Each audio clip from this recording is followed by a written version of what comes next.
कांग्रेस के पूर्व अध्यक्ष राहुल गांधी ने सोमवार को फैसला किया कि वह उत्तर प्रदेश के रायबरेली लोकसभा निर्वाचन क्षेत्र से सांसद बनेंगे। एक संक्षिप्त पत्रकार वार्ता में पार्टी के राष्ट्रीय अध्यक्ष मल्लिकार्जुन खड़गे, महासचिव प्रियंका गांधी वाड्रा और सांसद राहुल गांधी की मौजूदगी में ये ऐलान हुआ। इससे पहले कांग्रेस संसदीय दल अध्यक्ष सोनिया गांधी, मल्लिकार्जुन खड़गे, महासचिव केसी वेणुगोपाल, प्रियंका और राहुल ने एक बैठक भी की। बैठक के बाद यह ऐलान किया गया कि राहुल वायनाड संसदीय क्षेत्र खाली करने पर उनकी बहन प्रियंका वहां से चुनाव लड़ेगी। साल 2019 में आधिकारिक तौर पर राजनीतिक में पदार्पण करने के बाद यह प्रियंका का पहला चुनाव होगा। इन सबके बीच यहाँ जानना महत्वपूर्ण है कि साल 2019 के लोकसभा चुनाव में अमेठी हारने और वायनाड जीतने वाले राहुल गांधी ने इस बार दक्षिण न जाकर उत्तर का रास्ता क्यों चुना। लोकसभा चुनाव 2024 में उत्तर प्रदेश में कांग्रेस को 6 सीटें मिली, जिसमें अमेठी और रायबरेली शामिल है। इसके अलावा कांग्रेस ने सहारनपुर, सीतापुर, इलाहाबाद और बाराबंकी लोकसभा निर्वाचन क्षेत्र पर जीत दर्ज की है। इस चुनाव में कांग्रेस ने इंडिया अलायंस के झंडे तले समाजवादी पार्टी के साथ चुनाव लड़ा। कांग्रेस की सहयोगी दल सपा को 37 सीटें मिली।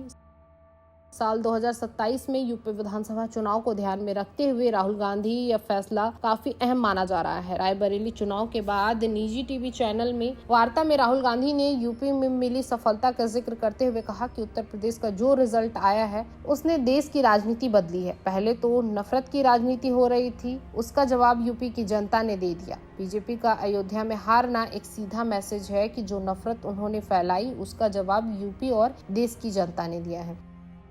राहुल ने कहा कि अब लड़ाई यूपी में होगी। चुनाव आ रहे हैं, यूपी में हमारा गठबंधन बहुत मजबूत है। हमें लगता है कि यूपी में हमारा बहुत अच्छा प्रदर्शन होगा। इससे पहले साल 2017 में भी सपा और कांग्रेस ने 7 चुनाव लड़ा और 114 सीटों पर चुनाव लड़ने वाली पार्टी को सिर्फ 7 सीटों से संतोष करना पड़ा था। साल 2022 में विधानसभा चुनाव में तो हाल और भी बुरा रहा। पार्टी सिर्फ 2 सीटें जीत पाई, जबकि खुद महासचिव प्रियंका गांधी ने कमान संभाली थी।